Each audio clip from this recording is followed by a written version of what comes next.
Ini saya cerita mitologi Yunani untuk menyampaikan pada ibu-ibu bahwa orang Yunani itu juga mikir kita ini diciptakan siapa. Jelas ya? Kalau orang-orang Muslim menjawab kita diciptakan Allah, orang Yunani jawabannya beda. Orang Yunani jawabannya kita semua diciptakan oleh dewa Zeus. Dewa Zeus ini adalah dewa paling tinggi, dia yang menciptakan manusia sebagai mainannya, kira-kira begitulah. Maka dewa Zeus ini punya 3 kakak beradik yang paling besar. Yang kedua namanya Poseidon, dewa lautan, Neptunus.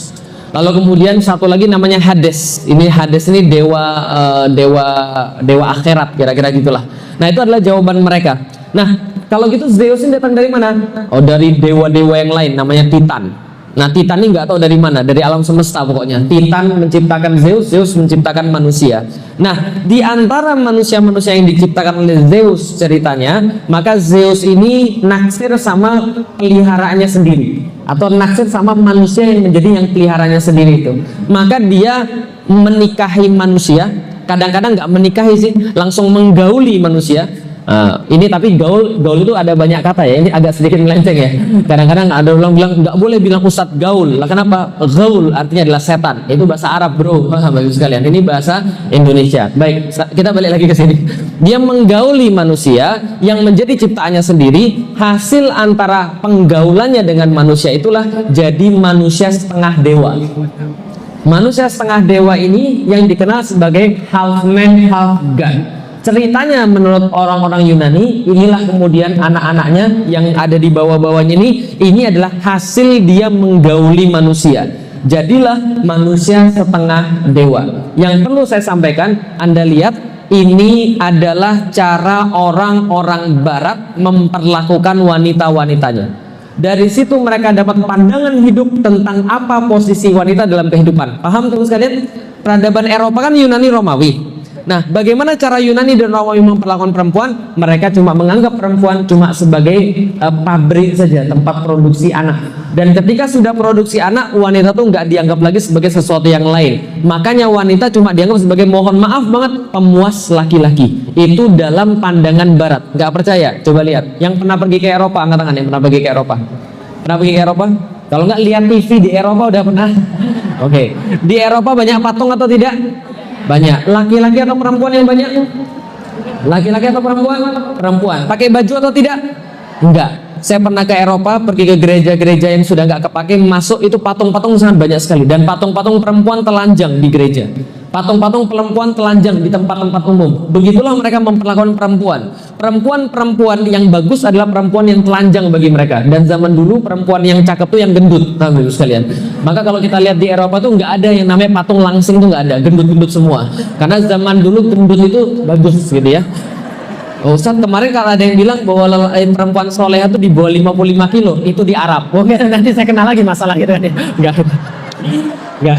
Saya tuh kepikiran terus dari kemarin itu kan. Enggak. Jadi artinya itu zaman dulu orang-orang Eropa melihat perempuan gendut itu sebagai yang seksi. Nah, maka mereka pasang perempuan-perempuan itu sebagai patung, sebagai pemuas bagi laki-laki, karena perempuan cuma dianggap sebagai pemuas laki-laki saja. Bisa dipahami sampai di sini ibu sekalian? Contoh, dalam kisah Zeus yang ditulis oleh seseorang yang saya lupa, Homer namanya. Homer itu kemudian membuat cerita tentang dewa-dewa di Yunani dan Romawi. Mereka menaruh perempuan senantiasa cuma jadi pelengkap daripada laki-laki. Oke, nggak percaya, coba kita lihat lagi. Nah, ini salah satu dewa dan dewi yang lain. Oke, Zeus nikah sama Hera. Hera dewi, Zeus dewa. Walaupun sudah nikah, dia punya selingkuhan banyak, yaitu manusia. Yang tadi saya sudah lihat anak-anaknya. Anak-anaknya siapa aja saat? Perseus, gitu kan ya. Hercules, kalau pernah dengar. Nah, itu anak-anaknya Zeus yang setengah manusia. Tapi dia juga punya anak yang dewa dan dewi. Siapa saja anaknya yang dewa dan dewi? Nih, ini perempuan ini namanya Aphrodite. Siapa namanya? Aphrodite. Aphrodite ini adalah dewi yang paling cantik, anaknya dewa Zeus. Dia dilambangkan dengan kesuburan, dilambangkan dengan kecantikan. Cantik, tapi dia dinikahkan. Ini namanya Aphrodite, dinikahkan dengan yang paling jelek anaknya, namanya Hephaestus. Hephaestus ini saking jeleknya mukanya, maka ibunya nggak mau ngeliat mukanya lagi. Setelah lahir langsung dikasih ke gunung, disuruh kerja di bawah gunung buat senjata buat para dewa. Karena yang paling cantik dinikahkan sama yang paling jelek, jadilah beauty and the beast. Maka kemudian perempuan yang nggak mau nikah sama dia karena dia adalah jelek sekali, maka dia selingkuh sama saudaranya yang lain yang lebih maco, namanya Aries, yang lebih ganteng, dewa perang. Nah ini six pack, sekalian, jelas ya. Nah ini kisah-kisah yang ada di Yunani dan ada di Romawi. Semua kisah-kisahnya diwarnai dengan perselingkuhan, perempuan yang mohon maaf digauli tanpa adanya pernikahan dan seterusnya. Ini semua cara mereka menggunakan atau cara mereka melihat wanita. Bisa dipahami sampai di sini sekalian? Oke, itu di barat. Berarti di barat kira-kira perempuan dilecehkan atau tidak? Perempuan sangat dilecehkan. Dan bahkan ketika sudah datang agama pun tidak berhenti perempuan dilecehkan. Contoh, setelah datang agama Nasrani, mohon maaf, saya sudah pernah cerita bahwa setelah datang agama Nasrani, orang-orang Nasrani menganggap perempuan adalah penyebab manusia turun ke dunia. Andai kan bukan gara-gara perempuan, kita masih di surga. Kenapa? Karena yang tertipu makan buah terlarang adalah perempuan di dalam agama Kristen, di dalam agama Nasrani. Maka perempuan tuh dianggap ini, gara-gara lo gue jadi punya dosa. Kalau bukan gara-gara lo, gue masih di surga. Efeknya adalah dalam tata cara agama Kristen, perempuan tidak boleh ngajar agama.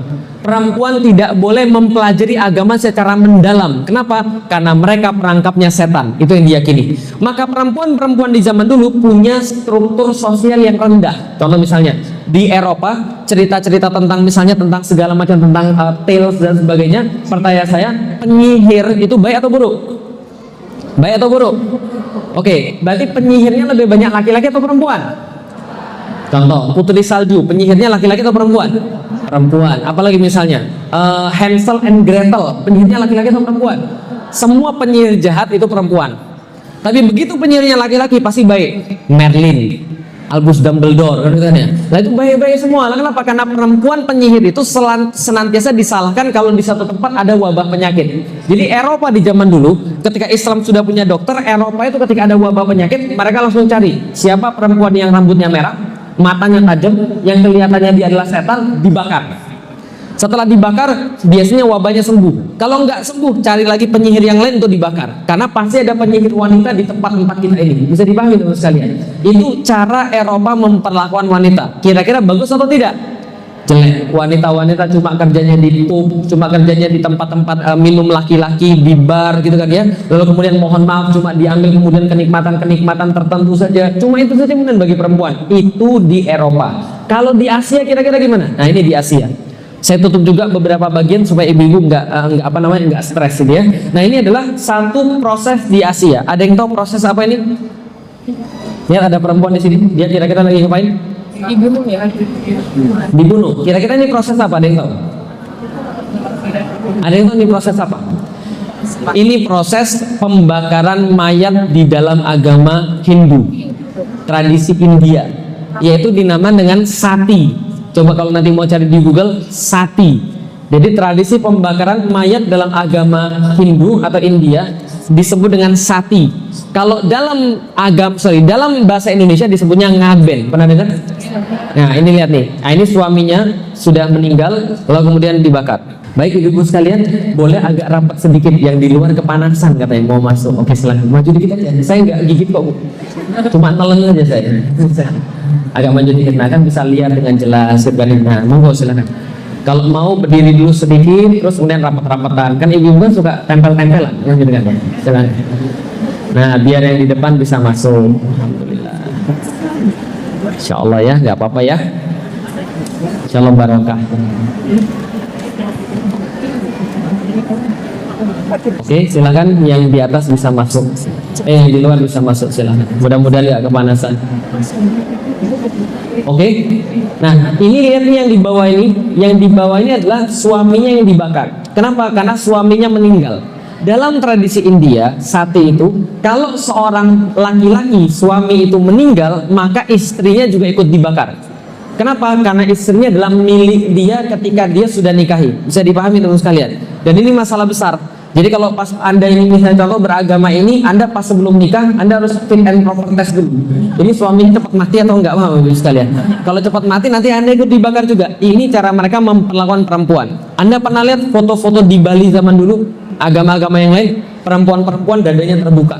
Nah, kenapa? Karena begitulah cara perempuan kemudian diperlakukan pada masa itu.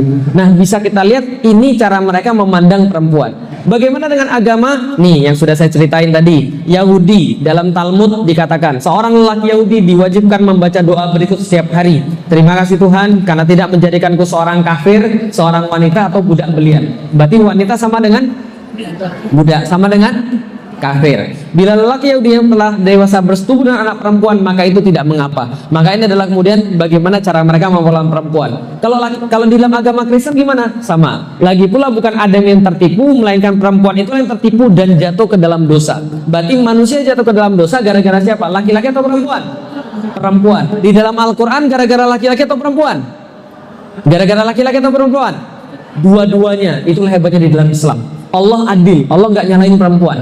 Di dalam Al-Quran coba baca dalam surat Al-Baqarah, fa'azallahummasyaitanu anha, maka syaitan mengeluarkan mereka berdua dari dalam surganya Allah. Paham maksudnya? Mereka berdua yang salah, bukan hanya perempuan.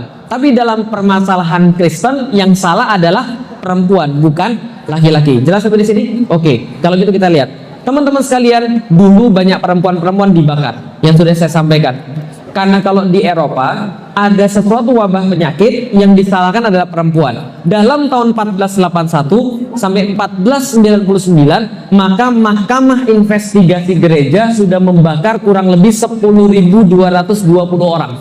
Dan itu atas nama gereja. Bisa dipahami teman sekalian. Karena mereka menganggap perempuan adalah bagian daripada container of Satan. Jadi setan itu kalau mau nongkrong itu pada perempuan. Maka perempuan harus dibakar supaya mereka tidak jadi tempat kontainer Satan yang berbahaya-bahaya yang mereka anggap sebagai penyihir. Nah, dari situlah muncul perempuan-perempuan yang protes. Kita nggak seperti yang kalian katakan, kami nggak seperti itu, semua kami yang salah, semua kami yang nggak enak. Bahkan di Indonesia ada lagu wanita dijajah pria sejak dulu. Pertanyaannya, itu yang melahirkan laki-laki yang dijajah itu, laki-laki yang menjajah itu siapa kira-kira? Perempuan juga, paham ya sekalian. Nah, maka inilah kemudian orang-orang perempuan teriak, mereka muncul dengan suatu konsep namanya konsep feminisme.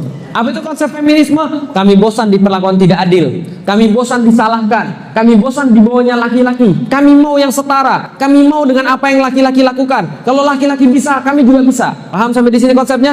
Muncul konsep feminisme. Itu dulu perempuan direndahkan, perempuan kemudian protes pengen sama kayak laki-laki. Itu dulu perempuan dihinakan, perempuan dilecehkan. Kalau sekarang kira-kira gimana? Kalau dulu dilecehkan, kalau dulu dihinakan, kalau dulu dijual, kira-kira sekarang gimana? Sekarang lihat, ada yang salah di dalam gambar ini? Ada yang salah di dalam gambar ini? Ada yang nggak biasa, ada yang kurang di dalam gambar ini? Ada yang hilang di dalam gambar ini? Apa tadi? SPG, betul begitu? SPG-nya nggak ada. Nah, kenapa? Kalau jualan mobil biasanya pasti ada SPG. Saya nyari gambar ini setengah mati, ibu sekalian. Lah kenapa? Kalau saya ketik car exhibition pasti munculnya perempuan-perempuan seksi, paham ibu sekalian? Dan disesuaikan. Kalau jualannya sedan, perempuannya mulus, ceking gitu kan ya. Jualannya truk, perempuan yang gede kan gitu kan ya. Latarnya kuat gitu kan ya. Tahan lama ini saya kan. Mending perempuan cantik atau perempuan jelek? Mending perempuan cantik atau perempuan jelek? Perempuan cantik itu tuanya jelek karena keriput. Berarti yang namanya cantik itu nggak awet. Kalau tua jadi jelek. Kalau yang jelek itu awet, paham sekalian? Dari muda sampai tua jelek terus. Berarti lihat, apa yang hilang dalam gambar ini? Perempuan. Kenapa? Karena kalau perempuan dulu dijual, sekarang perempuan tahu cara jualan. Apa yang dijual? Yang dijual adalah dirinya, yang dijual adalah badannya. Nggak percaya, coba kita lihat lagi. Wanita zaman sekarang justru melecehkan diri sendiri, justru kemudian menghinakan diri sendiri. Coba lihat lagi. Mohon maaf. Ini gambar apa ini, Bapak sekalian? Ini gambar iklan makanan ringan buat anak-anak. Gitu kan ya, karena ini ibu-ibu semua nggak apa-apa saya tanyain. Ini iklan makanan ringan untuk anak-anak. Perhatikan ibu-ibu sekalian, jangan lama-lama. Ini gambar apa ini, Bapak sekalian? Ini gambar jualan Idul Adha pada tahun 2007 Idul Adha yang jualan yang model-model begini. Ternyata kenaikan penjualannya 300%, Bapak Ibu sekalian. Kenapa? Karena yang beli adalah bapak-bapak, jelas. Berarti bapak-bapak tertarik dengan barang-barang yang kayak begini. Dan saya masih bingung ini yang dijual sapinya atau, paham Ibu sekalian?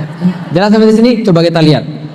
Dulu perempuan dihinakan, dulu perempuan dilecehkan, dulu perempuan dijual. Semenjak kemudian mereka bilang, kami mau setara dengan laki-laki, kami pokoknya mau untuk berubah. Ternyata perubahannya kebablasan, mereka malah jual diri sendiri. Sama-sama rendah, sama-sama dilecehkan, cuma beda caranya saja. Jadi Pak Ibu sekalian, coba lihat, tadi iklan tadi. Ibu-ibu tahu kenapa iklan itu harus dibuat seperti itu? Padahal itu iklan makanan ringan yang melihat adalah anak-anak.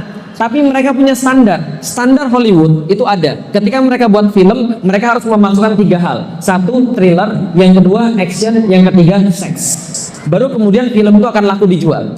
Karena ada permasalahan, karena ada 3 hal ini yang tidak pernah akan gagal dalam menangkap perhatian laki-laki. Jadi Bapak sekalian, nah 3 ini adalah apa? Yang pertama adalah thriller, yang kedua action, yang ketiga seks. Dan parahnya adalah bagi anak-anak kita zaman sekarang, ibu-ibu kalau anaknya makan narkoba, ibu-ibu rela atau tidak? Tidak. Kenapa nggak rela kalau anaknya makan narkoba? Karena merusak akal. Betul begitu? Akal itu dirusak oleh narkoba dengan cara apa? Dengan cara begini. Kita itu punya 100 miliar sel otak. Namanya sel saraf itu punya 100 miliar sel saraf. Tiap kali kita belajar, ini ada saraf yang nyambung. Jadi tiap kali ibu menerima informasi yang baru, ada satu saraf yang nyambung. Setiap kali itu diulang, dia nyambungnya lebih banyak, lebih kuat, dan lebih cepat. Maka informasi akan lebih cepat jalan ketika memang ada saraf itu. Nah, tugasnya minuman keras itu menghambat agar nggak terjadi koneksi. Makanya orang bilang, ini orang nggak connect nih, sekalian. Artinya dia nggak connect, sarafnya nggak bisa connect karena terhalang oleh minuman keras tadi. Menurut penelitian, pornografi itu lebih jahat 10-100 kali daripada khamar. Jadi paham sekalian. Jadi kalau khamar aja itu menghalangi anak-anak jadi pintar, pornografi lebih parah. Dan ini sudah disusuri sejak awal. Bayangkan, lihat iklan iklan ban dalam, apa hubungannya dengan paha? Sekalian. Tapi ada nggak iklan ban dalam yang ada pahanya? Banyak. Lihat aja di bengkel-bengkel.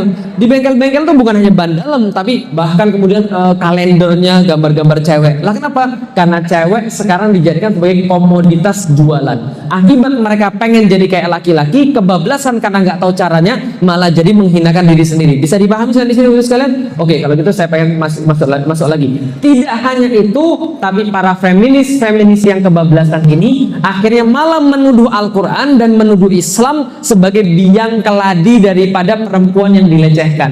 Jadi mereka bilang, oh bukan gara-gara Barat, Islam itu yang melecehkan perempuan. Maka lihat zaman sekarang, para feminis pasti temenan sama LGBT, pasti temenan sama penista agama. Mereka setali 3 uang, sekalian. Karena perjuangannya sama-sama nggak suka sama agama. Apa saja yang mereka protes misalnya? Nih, hukum waris. Oh, Islam tuh nggak adil. Waris laki-laki dan wanita. Laki-laki lebih banyak, perempuan setengahnya. Talak pada kekuasaan laki-laki. Poligami. Nah, biasa ibu paling sensitif. Poligami, masa perempuan nggak boleh poligami, laki-laki boleh poligami. Padahal memang berbeda. Nanti kita bahas. Saksi wanita dibanding pria. Oh, ini laki-laki boleh memukul perempuan. Ada di dalam Al-Quran. Kalau Anda misalnya mendapatkan mereka nusyus kepada Anda, maka pisahkan dari ranjang. Nasihati, pukullah mereka, kan gitu kan ya. Nah ini boleh dipukul perempuan, maka menyebabkan KDRT, kekerasan dalam rumah tangga, kiprah politik perempuan dan sebagainya. Oke, sebelum membahas tuduhan-tuduhan ini, ada satu perkara yang mau saya tanyakan pada Bapak Ibu sekalian. Pertanyaannya adalah, laki-laki dan perempuan sama atau tidak?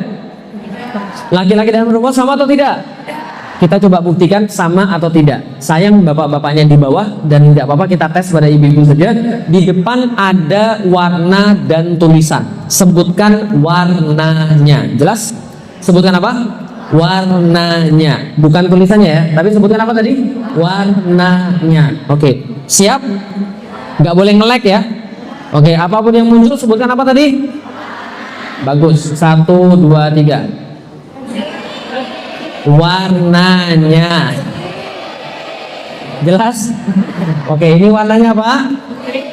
Warnanya kuning atau putih, tergantung Anda lihat. Tapi kalau tulisannya apa? Jelas. Sebutkan apa tadi? Oke, 1, 2, 3.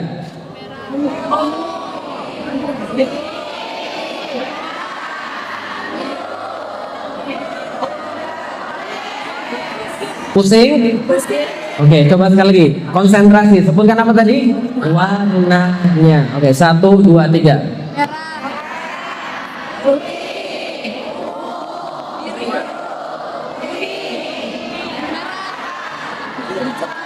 Oke, sudah mulai terlatih. Sekali lagi sebutkan warnanya. 1, 2, 3.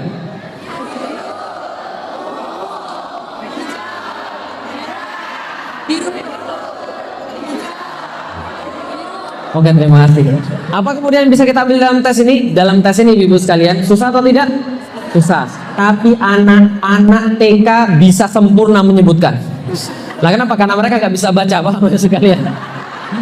Ada yang angkat kacamatanya biar nggak bisa baca, lihatnya cuma warna doang gitu kan ya. Oke, ini penting sekali. Kenapa? Karena otak manusia bekerja dengan cara khusus. Dari situ kita bisa memahami laki-laki dan perempuan beda. Ternyata untuk membaca tulisan merah, pink, hitam, jingga itu kita menggunakan otak bagian kiri. Dan untuk membaca warna kita menggunakan otak bagian yang sebelah lain lagi, sebelah kanan. Artinya ada bagian yang berbeda yang kita gunakan untuk baca warna sama baca tulisan. Bisa dipahami sampai di sini? Ternyata ibu-ibu sekalian, setelah dites kemanapun ini susah bagi perempuan, tapi ini jauh lebih susah bagi laki-laki. Lah kenapa? Laki-laki disuruh baca begini, tes saja nanti di rumah pusing dia pasti 7 keliling. Lah kenapa? Karena ada konflik dalam otaknya orang itu sekalian. Ternyata setelah diteliti oleh para ahli neuroscience, otak laki-laki dan otak perempuan jauh berbeda. Artinya kalau kita dikeluarkan otaknya laki-laki dan dikeluarkan otaknya perempuan, maka otak laki-laki dan otak perempuan strukturnya beda. Apa bedanya otak laki-laki dan perempuan? Otak laki-laki antara kiri dan kanannya jembatannya dikit. Otaknya perempuan antara kiri dan kanannya jembatannya banyak. Paham ibu sekalian? Sehingga perempuan otak kiri dan kanannya bisa lebih banyak informasi yang lalu lalang, makanya perempuan itu bisa melakukan banyak hal dalam satu waktu. Bisa dipahami ya? Sedangkan laki-laki tidak bisa melakukan banyak hal dalam satu waktu karena otaknya jembatannya dikit. Paham sekalian? Kalau perempuan itu bisa kayak komputer, buka ini, remnya tinggi banget sekalian.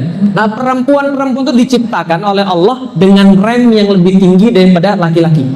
Itu sudah pasti. Makanya perempuan itu bisa melakukan banyak hal dalam satu waktu. Nelpon, gitu kan ya, sambil lihat TV, ngasih makan anak, sambil masak. Nah, itu nggak ada masalah bagi perempuan. Tapi kalau laki-laki disuruh begitu, langsung banting dia nggak mau.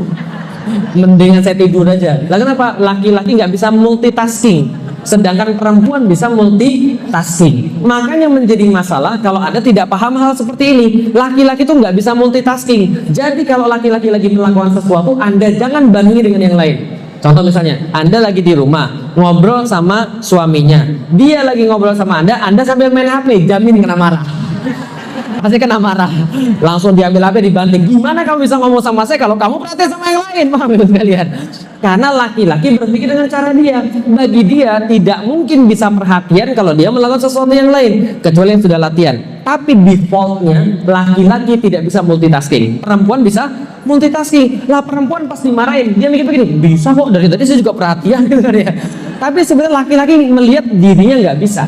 Jadi dia kira Anda juga nggak bisa. Laki-laki lagi nyetir, lagi fokus, jangan diajak ngomong. Oh sekalian, mesti salah jalan. Lah kalau nggak salah jalan, mesti dia akan marah. Lah kenapa? Karena Anda ngajak ngomong. Karena dia lagi fokus, lagi jalan, lihat peta gitu kan ya. Dikit-dikit lihat peta lagi, dikit-dikit lihat peta lagi. Tiba-tiba anak ngajak ngobrol, abi, istri ngajak ngobrol. Bisa diam nggak sih gitu kan? Karena saya lagi serius ini, kita diam sekalian. Nah, ini adalah perbedaan antara laki-laki dan perempuan yang harus Anda mengerti. Laki-laki tidak bisa multitasking, perempuan bisa multitasking. Kalau Anda ngomong ke laki-laki, perhatian, lihat wajahnya, lihat orangnya, karena berbeda. Perempuan itu kalau diomongin nunduk, artinya dia dengar. Laki-laki ngomongin nunduk, artinya dia bagian yang lain, paham sekalian. Makanya ibu-ibu kalau ngomong sama anak laki-laki gimana? Lihat ibu, kan dengar ya? Kalau sama anak perempuan dia nunduk, biarin aja. Lalu dia dengerin, betul ya? Jadi gini loh, Alila, kalau saya begini tuh begini, dia nunduk sambil nangis, nggak ada masalah. Kenapa? Perempuan lihat pakai kuping, mau ibu sekalian, bukan lihat pakai mata. Tapi kalau laki-laki dia harus melihat. Kenapa? Karena kalau dia lihat dia fokus. Kalau dia nggak ngelihat, berarti dia nggak fokus. Dari mana Ustadz dalilnya? Bukan dari Al-Quran, dari penelitian. Jelas bapak ibu sekalian? Karena itu namanya di dalam Islam dalil nakli, dalil yang muncul daripada proses berpikir. Penelitiannya memang seperti itu. Oke, kalau gitu kita lihat nih, kalau nggak percaya. Laki-laki sangat fokus, diciptakan untuk fokus. Perempuan sudah dari sononya nggak fokus, paham ya sekali ya? Laki-laki itu kalau dilihat pandangan matanya dia lurus ke depan dan jauh sekali dan fokus sekali. Perempuan itu sangat broad gitu kan ya, sangat kemudian sangat bervariasi pandangannya. hampir 310 derajat ya sekalian. Enggak, hampir 180 derajat pandangan dia. Makanya laki-laki itu kalau nyari barang biasanya nggak bisa diandelin, ya sekalian.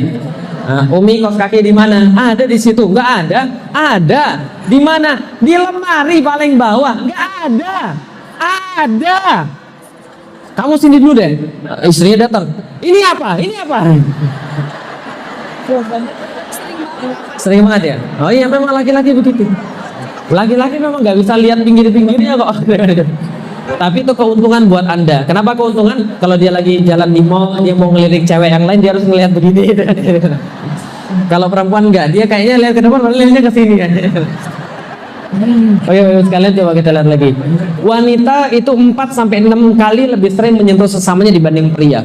Lah kenapa? Karena otak yang dikembangkan dalam wanita, otak yang berkembang pada wanita pertama kali adalah otak-otak afektif, otak-otak perhatian, otak-otak emosional. Jadi perempuan akan jauh lebih emosional daripada laki-laki. Itu sudah penelitian. Karena dia lebih emosional, dia lebih senang dipegang sama orang. Maka perempuan 4 sampai 6 kali lebih menyentuh sesamanya dibandingkan dengan laki-laki. Nggak percaya? Gampangnya gini deh. Anak-anak SD lagi pergi ke WC, perempuan sama laki-laki beda atau tidak? Beda. Anak-anak perempuan tuh kalau pergi ke WC itu gandengan, wah itu sekalian. Yang pergi satu itu sekampung nganterin. Keluarnya juga bareng-bareng, bikin macet aja gitu kan ya. Pernah nggak lihat laki-laki SD masuk ke WC gandengan? Enggak. Laki-laki mengartikan sentuhan sebagai ancaman. Paham ya sekalian? Lihat ya, ingat ya. Laki-laki mengartikan sentuhan sebagai ancaman. Sedangkan perempuan mengartikan sentuhan sebagai sebuah kasih sayang dan perlindungan. Itu bedanya. Ada seorang perempuan wajahnya lagi murung, jelek gitu kan ya. Kemudian ada temen yang lain, ada apa? Cerita dong ke saya. Oh cerita langsung gitu kan ya. Padahal awalnya nggak mau cerita, setelah dipeluk cerita. Laki-laki lagi murung, wajahnya jelek. Tiba-tiba temennya datang, ada apa? Cerita dong. Kamu homo ya? Dia akan khawatir sekalian, karena dia nggak senang dipegang-pegang. Bisa dipahami sekalian. Karena kalau dipegang itu ngajak berantem namanya, paham sekalian. Nah perempuan tidak, perempuan sangat senang disentuh oleh sesamanya. Pria nalurinya sebagai pelindung dengan tebal kulit 1,5 kali lipat daripada wanita, maka dia nggak sensitif, paham sekalian. Nah contoh misalnya, ini perempuan kalau lagi foto, tempel-tempel gitu kan ya. Nah itu kan ya, deket-deketan gitu kan ya. Laki-laki kalau lagi foto kayak begini kira-kira gimana? Ini ada yang salah sih gitu kan. Ini ada yang salah kalau dia laki-laki foto. Laki-laki fotonya gimana? Laki-laki fotonya begini ya, sok cool, sok keren gitu kan. Ini ada yang gini, ini kelainan itu sekali. Mudah-mudahan bukan anak Anda itu ya. Baik sekali. Lihat, pada usia 3 tahun, kosakata anak wanita 3 kali lipat anak pria. Bertanyalah pada pria tentang suasana kegiatannya bandingan dengan wanita. Anak saya itu ada yang umurnya baru 5 tahun dengan kakaknya 6 tahun. Tebak yang paling sering ngomong siapa? Masya Allah. Itu kalau pulang dari sekolah saya tanya sama laki-laki, gimana Ji sekolahnya? Bagus. Gurunya lumayan. Pelajarannya ya biasa. Mau makan apa? Terserah. Ya sekalian. Coba nanya sama anak perempuan, gimana sekolahnya nih? Nyesel ada nanya. Mau ya sekalian. Itu jawabannya nggak berhenti sekalian. Karena kita tuh mau ngerjain sesuatu gitu kan ya, dia ngomong terus lah sekalian. Ya tapi ya itulah, perempuan memang sudah jago bicara dari awal. Makanya kadang-kadang ini juga perlu untuk dilihat potensi perempuan itu adalah sebenarnya pada ngomong. Jadi kalau seandainya ngomongnya banyak itu normal, paham sekalian. Kalau nggak ngomong malah sakit itu perempuan gitu kan ya. Nah maka perempuan selalu lebih cepat belajar bahasa dibandingkan laki-laki. Itu satu. Yang kedua, dia lebih cepat paham Al-Quran dan lebih cepat menghafal Al-Quran dibandingkan dengan laki-laki. Itu harus dilihat. Kenapa? Dia sudah dari awal punya kecerdasan linguistik lebih besar daripada laki-laki. Maka kalau Anda punya anak laki-laki dengan anak perempuan, biasanya lebih cepat hafal Quran adalah anak perempuan. Dan lebih cepat belajar bahasa Arab, belajar bahasa Spanyol, apapun adalah anak perempuan. Kenapa? Sudah ada penelitiannya ibu-ibu sekalian. Tuh. Orang-orang Italia berbicara 20.000 kata per hari, orang Barat 16.000 kata per hari. Sedangkan laki-laki di seluruh dunia rata-rata berbicara 7.000 kata per hari. Beda? Beda. Perempuan lebih daripada 2 kali lipatnya, bahkan 3 kali lipatnya. Bayangkan apa yang terjadi ketika seorang perempuan di rumah, laki-lakinya pergi ke kantor, laki-laki sudah ngabisin jatah 7.000-nya, sementara perempuan tadi masih ada jatah 20.000. Pas dia pulang itu laki-laki dengan iya. Nah itulah kemudian yang bisa kita lihat. Jadi bisa kita lihat beda kan ya antara perempuan dan laki-laki. Perempuan berbicara bukan untuk dapat solusi. Laki-laki berbicara untuk nyari solusi. Laki-laki itu by target banget. Tapi kalau perempuan enggak by target. Lah kenapa? Dia terserah dia aja pokoknya. Gitu kan ya. Pokoknya terserah dia. Dia pergi ke pasar gitu kan ya. Pokoknya dia cari apapun yang dia suka. Dia ngomong apapun yang dia suka. Untuk apa? Cuma untuk ngomong aja. Jadi kalau seorang perempuan itu lagi curhat, dengerin aja, nggak usah banyak komen. Nanti kalau Anda komen terus dimarahin sama perempuan, sekalian. Kamu dengerin atau enggak sih? Kamu perhatiin atau enggak sih? Padahal komen itu tidak diperlukan. Nah, itulah maksudnya ketika seorang laki-laki tahu tentang wanita, dia tidak akan ngambil hati ketika perempuan itu ngomong sesuatu yang jahat. Sedih banget sekalian. Karena memang mereka perlu untuk ngomong. Kalau mereka nggak ngomong, mereka bisa stres. Apa penelitiannya? Nih, dalam keadaan di bawah tekanan, wanita akan berbicara tanpa berpikir. Sedangkan laki-laki akan bertindak tanpa mikir. Paham maksudnya? Makanya perempuan sering salah ngomong. Sedangkan laki-laki sering salah amal. Ketemu orang nyolot pukul, terus nanya kenapa kamu nyolot, itu kan dia mukul dulu baru ngomong. Perempuan tidak, perempuan ngomongnya yang jahat, gitu dia. Nah maka kalau misalnya lagi gibah, wah itu keren banget itu kalau sudah perempuan gibah. Lah kenapa? Karena mereka akan bertindak tanpa memikir. Itu laki-laki. Perempuan berbicara tanpa mikir. Makanya yang disuruh untuk kemudian menjaga adalah perempuan daripada laki-laki. Oke, kalau gitu kita lihat. Nih, bisa lihat. Bayi perempuan menatap mata 2 kali lipat lebih banyak daripada pria. Kenapa? Perempuan sangat pintar dalam hal afektif, dalam hal perasaan. Sedangkan pria lebih tertarik benda dibandingkan wajah. Dan ini sangat menunjukkan perbedaan yang sangat luar biasa. Setelah diteliti, ada 10 video bayi lagi nangis. 10 video bayi lagi nangis, mute nangisnya nggak ditunjukin kayak apa, mute nangisnya. Cuma ditunjukin wajah dan kemudian mimiknya saja, tunjukin pada laki-laki dan tunjukin pada wanita. Wanita itu ajaib, dia bisa membedakan. Yang sebelah sini ini kurang makan, ini lapar, ini kepanasan, ini sakit perut, ini kayaknya ada masalah ini misalnya. Masalahnya apa? Dia tahu, oh ini kepanasan dan sebagainya. Kalau laki-laki, oh semuanya pengen digendong ibunya. Wah, ibu sekali ya. Mereka nggak bisa bedain sama sekali. Maka kalau kita katakan perempuan itu punya insting yang tajam, iya, karena memang sudah diberikan oleh Allah. Makanya perempuan selalu tahu bagaimana perasaan orang lain pada dirinya lebih tajam daripada laki-laki. Laki-laki udah jangan baper deh. Padahal memang perempuan tuh ngerasa. Kenapa? Karena kalau perempuan nggak seperti itu, anak-anaknya nggak bakal bisa dididik dengan baik. Paham itu sekalian? Jadi kalau Anda bawel, kalau Anda baper, itu memang seorang ibu. Sekalian. Lah kalau ibu nggak bawel, bahaya. Lah kenapa? Kayak laki-laki itu. Ditanya bapaknya, Pak, kenapa daun berwarna hijau? Karena dari dulu sudah begitu. Fotosintesis itu apa? Tanya sama burung. Dia akan jawabnya begitu. Tapi kalau perempuan jawabnya akan panjang. Kenapa daun berwarna hijau? Oh karena ada panjang gelombang yang dipantulkan yang begini. Panjang gelombang itu apa, Mi? Oh jadi panjang gelombang itu begini. Tanya terus. Itu saya dengan ibunya ngomong, kayaknya saya nggak sanggup begitu. Sekalian. Walaupun saya sering ngobrol, tapi nggak sanggup kayak dia. Kenapa? Perempuan punya rasa lebih tinggi daripada laki-laki dan dia punya persiapan yang lebih besar bagi dirinya untuk mengurus anak-anaknya. Bisa dipahami sekalian? Bukan berarti laki-laki nggak ngurus anak ya. Tapi perempuan punya kadar yang diberikan oleh Allah untuk eksekusi teknis pada anak-anaknya jauh lebih bagus daripada laki-laki. Paham sampai di sini Ibu sekalian? Oke, kalau gitu kita lihat nih buktinya lagi. Mata pelajaran, jumlah guru dan persen wanita dan pria. Lihat, pelajaran apapun perempuan mengungguli dalam bahasa. Makanya ini perlu jadi pertimbangan bagi anak-anak kita. Apakah anak-anak kita sekolahkan, kemudian bukan sekolahkan, kita kursuskan bahasa Arab, kita kursuskan bahasa Al-Quran misalnya, lalu kemudian kita kursuskan mereka untuk kemudian menghafalkan Al-Quran. Karena perempuan jauh lebih penting. Kenapa? Ini adalah kemampuan yang direct langsung ke anak-anak. Bisa dipahami maksudnya? Ketika nanti mereka sudah jadi ibu, ini direct langsung ke anak-anak. Hati-hati jangan remehkan bahasa. Bahasa adalah ibu daripada seluruh ilmu-ilmu yang lain. Andai kan bahasa itu tidak dikuasai dengan baik, sulit bagi seseorang untuk mentransfer ilmu pada orang lain. Maka persiapan pada anak-anak kita yang paling baik adalah bahasa. Benar-benar, karena ini sudah keahliannya perempuan. Dia cepat sekali memahami bahasa.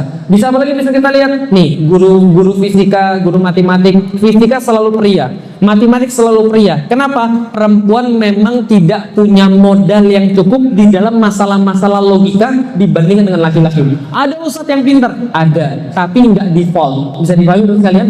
Bukan berarti dosa juga perempuan belajar fisika. Enggak dosa. Cuman ini loh, keahlian Anda ini loh.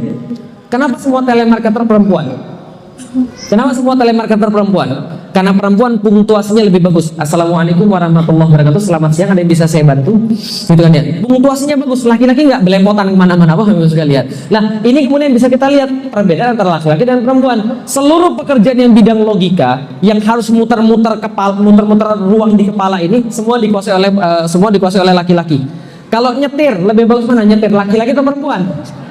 Ada parkir, bengkok, ini pasti perempuan. Oh, sekali. Lah kenapa? Entah gimana tuh, ngajarinya susah gitu. Lah memang Anda nggak bakat di situ, tapi Anda punya bakat di tempat yang lain yang laki-laki nggak mungkin nyaingin Anda di situ. Bisa dipahami sekalian. Ada bakat yang nggak mungkin laki-laki bisa nyaingin Anda di situ. Ada bakat yang laki-laki punya, perempuan nggak bisa saingin dia di situ. Bisa dipahami maksudnya sekalian? Laki-laki punya punya bagian, perempuan punya bagian. Oke, kalau gitu kita lihat. Sama nggak kalau gitu laki-laki dan wanita? Sama atau beda? Sepakat? Apa yang nggak sama? Secara penciptaan, secara kemudian otak dia tidak sama, tapi dia sama dalam hamba kepada Allah Subhanahu wa Ta'ala. Kalau pengen disamakan malah bahaya. Kalau Anda pengen disamakan, justru itu penghinaan terhadap perempuan. Contoh, lihat peradaban apa yang terjadi apabila laki-laki dan perempuan pengen disamakan. Nih, terus sekalian, aborsi di mana-mana. Di Indonesia 2,5 juta bayi diaborsi setiap tahunnya. Di dunia lebih banyak lagi, 46 juta aborsi per tahun. Gara-gara apa? Gara-gara laki-laki pengen disamain kayak wanita. Laki-laki boleh keluar malam, aku pun mau keluar malam. Laki-laki boleh kemudian dansa dan dansi, aku pun juga mau dansa dan dansi. Ujung-ujungnya adalah pergaulan bebas, banyak aborsi yang terjadi di Indonesia. Apalagi bisa kita lihat nih, laki-laki dan perempuan sudah sama sekali tidak ada lagi kemudian tujuan hidup seperti apa. Nikah cuma sekedar jadi pelampiasan fisik, tapi tidak mikir sebenarnya untuk apa yang namanya pernikahan ini, untuk apa rumah tangga ini. Akhirnya terjadi apa? Kegagalan pernikahan, penyakit seks bebas. Pertanyaan saya, perceraian di Indonesia meningkat atau menurun? Meningkat. Berapa persen sekarang? Ada yang tahu sekarang berapa persen? Yang terakhir saya dapat kira-kira 30%. Amerika berapa persen? 50%. Ukraina, Belarusia hampir 80%. Cerai, bisa dipahami sekalian. Yang lain mungkin nggak enak aja kalau nggak cerai. Di Indonesia mungkin cerainya 30%, tapi yang rumah tangganya sudah hancur entah berapa persen. Yang cuma bersama-sama karena nggak enak aja. Ini permasalahan. Lah kenapa permasalahan? Karena laki-laki tidak menempatkan itu sebagai laki-laki, perempuan tidak menempatkan itu sebagai perempuan. Laki-laki kemudian kerjanya cuma merasa dia cuma cari duit saja. Ketika dia pulang ke rumah, dia bilang pada istrinya, jaga anak-anakmu, aku mau istirahat. Karena aku sudah melakukan porsiku sebagai seorang ayah, aku sudah cari duit. Ini porsiku. Sekarang giliranmu, jaga anak-anakmu, aku mau istirahat. Salah besar. Lah kenapa salah besar? Laki-laki itu kerjaan yang benar baru dimulai pas dia pulang ke rumah. Oh, itu kerjaannya baru.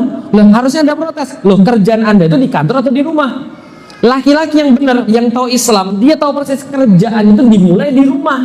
Lalu pas ngantor ngapain? Pas ngantor dia tuh istirahat sebenarnya, sekalian.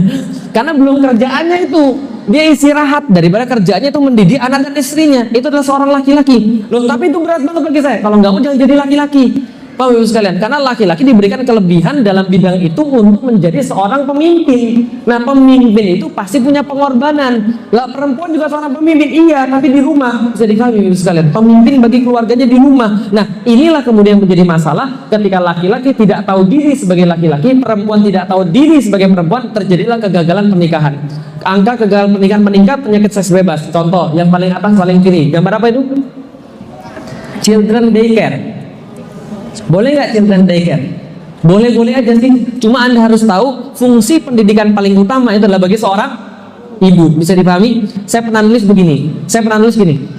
Anda itu ibu beneran atau bukan? Tapi karena dimanfaatkan sama orang liberal, dibuzzer, dibuat kemudian cara yang salah sehingga orang-orang nyalain saya. Tapi coba pikirin baik-baik. Bener nggak? Kalau saya bilang saya seorang penulis, berarti saya harus nulis setiap hari.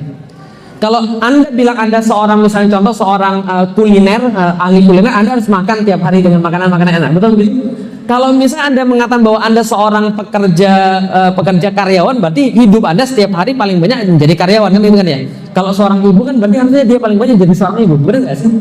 Pertanyaannya adalah, gimana bisa dikatakan seorang ibu apabila ketika orang ini 8 jam sehari pergi ke kantor, lalu kemudian pulang tinggal 3 jam, lalu 3 jam dia bersama anaknya, itu pun sebelum anaknya tidur. Jadi paham maksudnya kira-kira? Iya, tetap aja dia seorang ibu, betul, tetap seorang ibu, tapi maksimal nggak dia sama anaknya? Tidak maksimal. Dan ini problem. Kenapa problem? Karena anaknya akan mengenal dunia, mengenalnya dari yang lain, bukan dari ibu dan bapaknya. Kenapa saya bisa bilang begitu? Karena saya produk yang seperti itu. Paham Bapak Ibu sekalian? Karena saya kenal segala sesuatu bukan dari orang tua saya. Frankly speaking, serius. Nanti ibu saya dengar pasti dia ngamuk. Tapi kok begitu? Saya nggak pernah diajari tentang bagaimana ketika saya, mohon maaf, saya nggak tahu. Ini badan saya berubah nih. Suara saya berubah nih. Saya sudah mulai suka sama cewek, tapi nggak ada yang ngasih tahu saya gimana caranya. Nggak ada yang ngasih tahu saya apa itu mimpi basah. Nggak ada yang ngasih tahu saya bagaimana bertanggung jawab dengan badan saya. Nggak ada yang ngasih tahu saya gimana cara berlaku dengan seorang perempuan misalnya. Nah, ini permasalahan ngajarin siapa kira-kira? Ibunya gitu kan ya. Nah, bagaimana mungkin ibunya punya waktu untuk itu apabila dari awal ibunya kemudian nggak dipercaya sama dia? Pernah nonton video yang tentang pembantu sama ibunya? Nah, kalau belum nonton, coba nonton nanti di YouTube gitu kan ya. Ini video di Hong Kong, ya Allah sedih banget. Saya lihat itu langsung introspeksi saya. Gini ceritanya, ada ibu diwawancarai sama pembantu diwawancarai. Pembantu kan di Hong Kong kan banyak, suruh jaga anak-anak. Ibunya pergi kerja seharian, pulang sudah capek, tinggal tidur, semua itu pada pembantunya, bukan ya? Ditanyain, anakmu sukanya makan apa? Ibu jawabannya apa? Pembantu jawabannya apa? Anakmu suka cerita apa? Ibu jawabannya apa? Pembantu. Anaknya jawabannya apa? Anakmu cita-citanya apa? Ibu jawabannya, pembantu jawabannya. Ternyata setelah ditanya pada anaknya, pembantunya yang benar semua. Itu ketika paling ibunya langsung nangis dan ibunya sadar, oh ya ternyata pembantu saya lebih dekat daripada saya kepada anak saya. Jadi Bapak Ibu sekalian, dan ternyata pas saya pergi ke Hong Kong beneran tiba-tiba ada datang anak sikit banget dari orang Cina. Ini anak siapa? Saya bilang, oh ini anaknya bos saya. Loh kok dibawa Mbak? Sudah dipercayakan pada saya. Bisa dipahami. Tapi itu bagus, dia datangnya ke pengajian. Coba kalau misalnya anak-anak diajar dengan sesuatu yang salah, investasi terbesar kita bukannya ada pada anak-anak kita. Jadi Bapak Ibu sekalian, nah maka saya sampaikan, kalau saya investasi terbesar kita ada pada anak-anak kita, cara terbaik mengajarkan pada mereka adalah ketika mereka masih kecil, 0 sampai 8 tahun. Kenapa 0 sampai 8 tahun? 0 sampai 8 tahun golden age. Kenapa golden age? Lihat, ada satu restoran waralaba terkenal di dunia, lambangnya M.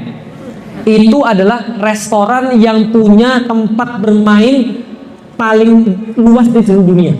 Jadi tempat bermain dia itu kalau dikumpul seluruh dunia lebih luas daripada seluruh TK digabung jadi satu. Paham maksudnya? Jadi seluruh TK digabung jadi satu masih luas punya dia. Kenapa? Dia sudah meneliti, andaikan anak 0 sampai 8 tahun mengasosiasikan huruf M itu dengan happiness, dengan kebahagiaan, maka mereka akan jadi pembeli utama di masa depan. Paham maksudnya? Lah pertanyaan saya adalah yang kita ajarkan pada anak kita 0 sampai 8 tahun apa? Yang kita ajarkan jangan-jangan sesuatu yang salah. Kadang-kadang orang tua merasa, nak sebentar nak, ibu lagi mau pergi pengajian, kita kasih gadget penghancuran. Paham Ibu sekalian? Kita kasih gadget penghancuran. Padahal kita rasa kita lagi didik dia. Tapi Ustaz yang dilihat di gadget itu adalah Ustaz Adi Hidayat, Ustaz Felicia, Ustaz Anak-anak, Ustaz Abdul Somad. Nggak peduli, itu penghancuran. Karena anak kecil tidak boleh pegang gadget. Jelas Ibu sekalian? Kenapa tidak boleh? Penelitiannya sudah ada. Penelitian apa lagi Ustaz? Oke, yang nonton SpongeBob itu berkurang 2% konsentrasi tiap kali nonton. Pak Ibu sekalian, berarti kalau sudah nonton berapa episode tinggal 2% itu kayaknya kecerdasannya Pak Ibu sekalian. Sulit untuk melihat, untuk mempelajari sesuatu. Penelitian lagi, anak yang main gadget sejam sehari berkurang 10% konsentrasinya. 3 jam sehari berarti berkurang 30% konsentrasinya. Berarti kapan mereka baru boleh pegang gadget? Di Inggris penelitiannya adalah kelas 3 SD baru boleh pegang gadget. Itu di Inggris penelitiannya. Dan itu pun sudah dikasih setahun sebelumnya, mereka harus dikasih materi tentang bertanggung jawab soal gadget. Jadi Bapak Ibu sekalian, lihat mereka ketika kita ajari doa Rabbighfirli wali walidayya warhamhuma kama rabbayani shaghira. Ya Allah, kami mohon ampun atas diri kami mohon ampun atas kedua orang tua kami, sayangi mereka ya Allah sebagaimana mereka mengajari kami ketika kecil. Pertanyaannya, yang didoakan pembantunya atau ibunya? Ya sekalian, ya Allah ya sekalian, saya tuh mikir gini, saya tuh sangat sederhana sekali. Dulu pas masih kafir, saya tanya pada bapak saya, Pi, kenapa mami nggak kerja? Kenapa mami nggak kerja? Bapak saya tuh luar biasa. Bapak saya ngomong begini, mamimu gak usah kerja, di rumah aja. Lah kenapa? Selama papi masih cukup untuk menghidupi kalian, mamimu di rumah saja. Paham Ibu sekalian? Sekarang saya baru ngerti kenapa bapak saya bilang begitu. Lah kenapa? Pas saya sudah punya anak, saya nggak mau begini. Saya nggak mau ketika saya sudah gede, saya nggak mau ketika anak saya sudah gede, dia melakukan sesuatu yang nggak saya suka. Kemudian saya bilang ini, ya Allah, coba dulu saya menghabiskan waktu lebih banyak buat dia. Mungkin ini nggak terjadi. Bisa nggak kalau itu terjadi? Bisa nggak kira-kira? Tapi bisa diulang lagi? Enggak. Tapi andai kan sekarang saya sudah maksimal, minimal waktu saya sudah saya berikan yang terbaik buat dia, yang terbanyak buat dia, maka minimal ketika ada terjadi sesuatu pun saya bilang apa? Ya Allah, saya sudah berusaha yang terbaik, tolong saya melalui ujian ini ya Allah. Bisa dipahami Bapak sekalian? Bapak saya yang membiarkan ibu saya di rumah saja, saya tidak maksimal kemudian mendapatkan sesuatu dari dia. Bukan berarti saya tidak bersyukur pada ibu saya bersyukur banget pada ibu saya sudah mengantarkan saya seperti ini. Tapi harusnya bisa lebih baik, bisa dipahami ibu sekalian. Islam punya banyak sekali kemudian aturan-aturan tentang ibu pada anaknya, tentang bapak pada anaknya, tentang bagaimana kemudian mereka satu sama lain. Yang kedua, lihat ribut rumah tangga. Pernah kejadian ribut rumah tangga? Oh, tiap hari kita ribut rumah tangga, jelas. Saya sama istri juga sama, tiap hari selalu ada cerita. Tapi itu kalau saya disikapi dengan bagus, malah membuat kerekatan dalam rumah tangga, bukan keretakan dalam rumah tangga. Tapi kalau orang nggak punya ilmu, bahaya. Suatu waktu saya pergi ke Amerika, permasalahan di Amerika mixed marriage. Mixed marriage, laki-laki yang bukan muslim pindah jadi Islam cuma untuk menikah, perempuannya tidak punya ilmu agama sama sekali. Menikahlah mereka berdua. Setelah menikah, suatu waktu kemudian seorang perempuan yang pengen dekat kepada Allah, laki-lakinya bilang, gak usah paksa anak-anakmu untuk dekat kepada Tuhanmu. Lah anak-anakmu punya pilihan sendiri-sendiri, dan mereka kadang-kadang ribut sendiri. Suatu waktu saya ke tempat sana, lalu kemudian disuruh masuk ke tempat satu keluarga, suruh nginep di situ, ada anaknya lagi main game. Mungkin kemudian ibunya bilang sama anaknya, karena ada saya, yuk kita sekarang sholat bareng yuk. Sekarang kan ada ustadz, kita jamaah sama ustadz. Anaknya bilang, enggak, gue lagi main game. Yuk kita berhenti sebentar aja, enggak ustadz, kita sholat dulu. Enggak, saya mau main game. Loh, kamu enggak dengar kata saya? Loh, emang kenapa? Lah saya kan ibumu yang sudah melahirkanmu. Anaknya bilang, emang siapa yang minta kamu melahirkan saja? Ayo misalnya, di depan mata saya. Kira-kira ibunya gimana? Sedih atau tidak? Bisa dipahami sekalian? Kenapa itu bisa terjadi? Ternyata keluarganya sering berantem. Kamu bantahnya sama saya. Anaknya bilang, kamu juga bantah sama suamimu. Kamu sekalian, pergerakan rumah tangga ketika seorang laki-laki dengan seorang perempuan kerja di luar, laki-laki kerja di luar, perempuan punya ego, laki-laki punya ego. Bapak Ibu sekalian, yang menyebabkan saya tertolong dalam rumah tangga saya itu adalah ketika ada yang mau ngalah. Saya dipahami, ketika ada yang mau ngalah. Ketika saya lagi waras, saya ngalah. Ketika saya lagi nggak waras, istri saya ngalah. Tapi ini penting sekali untuk mengakui bahwa laki-laki adalah seorang pemimpin. Tapi kalau ini tidak diakui, kalau ini tidak ada kemudian dalam kepala setiap daripada ini, masya Allah. Apalagi kalau perempuan kerja, gajinya lebih tinggi daripada laki-laki. Kira-kira gimana? Ribut. Kenapa harus dengerin kamu terus? Kenapa harus kamu terus yang menang? Rumah kita cicil bareng, mobil kita cicil bareng, anak juga kita cicil bareng. Semua bareng. Kenapa harus kamu terus yang menang? Dilihat sama anaknya, monkey see, monkey do. Wah, sekalian. Monyet lihat, monyet berbuat. Saya dipahami. Maka ketika anaknya ngelihat seperti itu, itulah yang diulangi dalam kehidupannya sehari. Sebelah kanan. Apa yang bisa kita lihat sebelah kanan bawah? Ayam kawin sama ayam, anaknya bukan ayam, paham ya sekalian. Anaknya kucing, paham ya sekalian. Nah, berarti telah terjadi perselingkuhan, paham ya sekalian. Nah, perselingkuhan banyak terjadi ketika wanita ditempatkan dalam posisi yang tidak pada tempatnya. Bisa dipahami sekalian? Contoh misalnya, sudah ada penelitiannya. Cinta datang dari mana? Datang dari mata. Banyak yang dengar lagu. Cinta datang dari mana? Salah. Waiting Tresno jalaran soko kuliner, jelas. Nah, jadi munculnya cinta gara-gara makan bersama-sama, kan itu ya. Gara-gara kulino. Kulinonya berapa lama? Kulino berapa lama? Kulino berapa lama? Seringnya berapa lama? Ternyata menurut penelitian tidak perlu lama, 3 kali 24 jam. Ketika Anda bersama dengan seseorang 3 kali 24 jam, nggak peduli Anda sudah menikah atau belum, nggak peduli Anda beriman atau tidak beriman, itu sudah chemistry. Jelas maksudnya? Itu sudah kimiawi dalam tubuh kita. Kalau kita bertemu orang 3 kali 24 jam, terus berinteraksi 3 kali 24 jam, kita memunculkan rasa cinta. Bisa dipahami? Waiting Tresno jalanan soko. Nah, orang Jawa tuh ngomong begitu nggak usah pakai penelitian. Tapi penelitian sudah ada zaman sekarang 3 kali 24 jam. Jadi kalau ada haters saya stalking lama-lama dia cinta sama saya, paham ya sekali. Lah, ini angka kegagalan pernikahan, penyakit seks bebas muncul kenapa? Karena perempuan tidak diposisikan pada posisinya sendiri. Gini apalagi? Nah, ini yang terjadi. Eksploitasi perempuan dalam bidang food, fun, and fashion. Betul begitu? Khususnya zaman sekarang, fashion. Lihat ini perempuan kalau suruh belanja kan menggila, paham ibu sekalian. Nah, kenapa bisa menggila? Karena zaman sekarang tuh yang namanya barang bukan jadi fungsi, tapi gengsi. Betul begitu? Wow, ini percaya nggak? Ada tas harga tasnya $2.000, percaya? $20.000 juga ada, Ustaz. Ya, saya juga sudah tahu. Mereknya itu ada caranya. Caranya gimana? Caranya sorry. Bawa tasnya dikepit di ketiak bagian kanan, jalannya pelan-pelan supaya kemudian logonya kelihatan. Wah, itu sekalian. Lah kenapa? Karena gengsi tadi masalahnya. Apalagi bisa kita lihat nih, perempuan-perempuan demi sebuah kata setara. Demi sebuah kata setara. Apa ini namanya? After hours. Setelah kerja, minum minuman keras. Kalau laki-laki bisa, kenapa saya nggak bisa?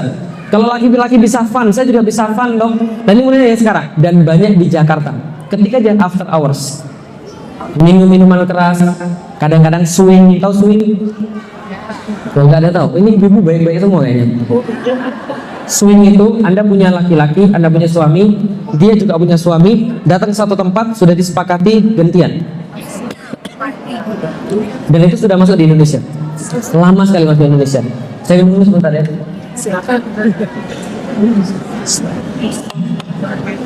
Ya, itu demi sebuah kata setara. Miss World. Pernah nggak kita mikir kenapa sih ada Miss World tapi tidak ada Mr. World atau Mr. Universe? Ini zaman dulu saya ambil sebelum dia jadi presiden. Kenapa saya ambil gambarnya? Karena dia yang mempelopori Miss World. Tahu aslinya Miss World itu apa? Tahu aslinya Miss World itu apa? Mohon maaf, kontes pakaian dalam. Jadi sebuah perusahaan pakaian dalam, mereka perlu model untuk pakaian dalam mereka. Pakaian dalam tahu kan ya, model untuk pakaian dalam. Karena mereka nggak punya dana, mereka punya ide. Gimana kita adakan kontes bikini, kontes pakaian dalam, supaya bisa melihat model mana yang cocok untuk perusahaan kita. Ujung-ujungnya jadilah Miss World dan Miss Universe. Bisa dipahami teman-teman sekalian? Makanya Miss World dan Miss Universe disponsori oleh laki-laki, karena yang nonton juga laki-laki. Saya dipahami teman-teman sekalian? Oh enggak, ini semua tentang beauty, brain, behavior. Enggak, omong kosong. Lah kenapa? Andaikan badannya kayak begini, kira-kira jadi Miss World ya? Walaupun dia beauty, brain, behavior, kira-kira enggak bakal. Kenapa? Karena yang dinilai satu-satunya adalah fisik. Karena laki-laki pasti tertarik pada apa tadi? Fisik. Sedangkan wanita bukan pada fisik. Maka kalau ada laki-laki yang kayak begini, belum tentu wanita mau. Mau nggak laki-laki yang kayak gini, suaminya di rumah? Ngeri kali Ustaz gitu kan ya? Nggak akan mau. Karena laki-laki dan wanita berbeda. Nih penelitiannya ternyata. Contoh lagi penelitian. Oke, balik lagi. Sorry, nggak enak. Sini aja. Nggak enak. Sini aja lah. Oke. Ada penelitian begini. Coba lihat. Laki-laki dan wanita berbeda atau tidak? Kenapa sekarang perempuan-perempuan dieksploitasi? Mau tahu teman-teman sekalian tentang Miss World dan sebagainya, termasuk ini angka-angka begini? Lihat nih, Amerika mendapatkan 130 triliun per tahun dari pornografi, jualan cewek. Jepang mendapatkan 3 kali lipat jualan cewek, 450 triliun untuk dari film porno. Dan film porno Jepang yang main siapa? Cowok atau cewek? Ya cewek lah. Cowoknya nggak sebanyak ceweknya. Ustaz kok tahu sih, kata orang. Jadi ini kemudian kita bisa lihat 450 triliun, bayangkan, dari industri pornografi. Dan kenapa bisa begitu? Karena laki-laki dan wanita melihat beda. Laki-laki selalu lihat daripada fisik, pasti fisik. Laki-laki kalau lihat wanita, sudah disurvei, menurut Anda 5 bagian tubuh wanita yang paling menarik apa yang pertama? Bukan dada, wajah nomor 5. Apa kira-kira? Betis bukan? Hah? Pantat bukan? Pantat nomor 2. Pantat nomor 3. Nomor 1 apa kira-kira? Bukan, pinggul. Sudah diteliti.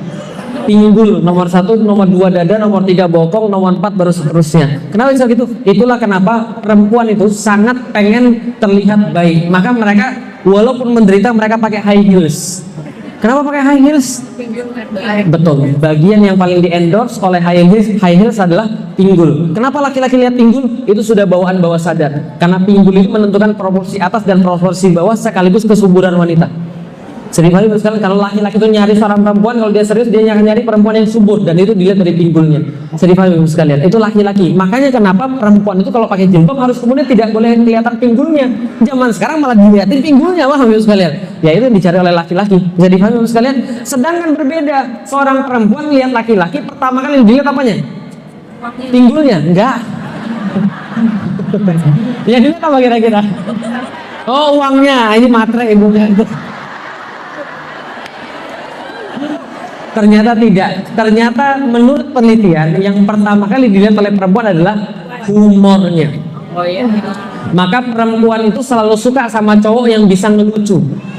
Kenapa? Karena bagi perempuan ngelucu adalah ekspresi daripada rasa aman. Berarti laki-laki ini nggak akan menyakiti dia, karena aman deket dia. Sebenarnya diayomi, dilindungi, dimengerti, didengarkan. Sebenarnya itu sebenarnya bisa dipahami sekalian. Coba lihat, standar perempuan ada pada perasaan, standar laki-laki ada di jelas ya. Makanya kalau laki-laki lagi nangis nutup mata kan gitu kan ya. Kalau perempuan lagi nangis nutup apa? Nutup mulut. Gak mungkin nutup mata. Lalu sama perempuan lagi nangis lihat film Korea, ya Allah, lalu gitu kan ya. Lalu ya Allah, nanti itu gak mungkin. Jelas maksudnya. Lah kenapa? Karena laki-laki dosanya di sini. Laki-laki melihat baru melihat, mohon maaf, melihat baru muncul kemudian nalurinya. Perempuan tidak, dia melihat pakai mata. Enggak, saya cuma kasih tahu saja bahwa ternyata kalau perempuan dibiarkan begitu saja tanpa ada kemudian batasan-batasan jelas, dia menghancurkan komunitas, dia menghancurkan negara, dia menghancurkan dirinya sendiri. Bisa dipahami sekalian? Ternyata negara-negara yang dibiarkan seperti itu feminismenya hancur lebur. Oke, kalau gitu kita lihat dari sekalian. Nih, coba lihat. 43% internet user view pornographic material. 1 di antara 3 female. 2-nya tetap laki-laki. Sex and porn are among the top 5 search terms for kids under 18. Artinya adalah apa? Hati-hati betul dengan barang-barang kayak gini. Mohon maaf Bapak Ibu sekalian, anak Anda dan anak saya itu diserang dari berbagai arah karena mereka tahu persis cara merusak otak yang paling efektif adalah dengan pornografi. Jelas sampai di sini Bapak Ibu sekalian, dengan hal-hal yang merangsang buat laki-laki dan anak-anak itu. Oke, kalau gitu kita lihat.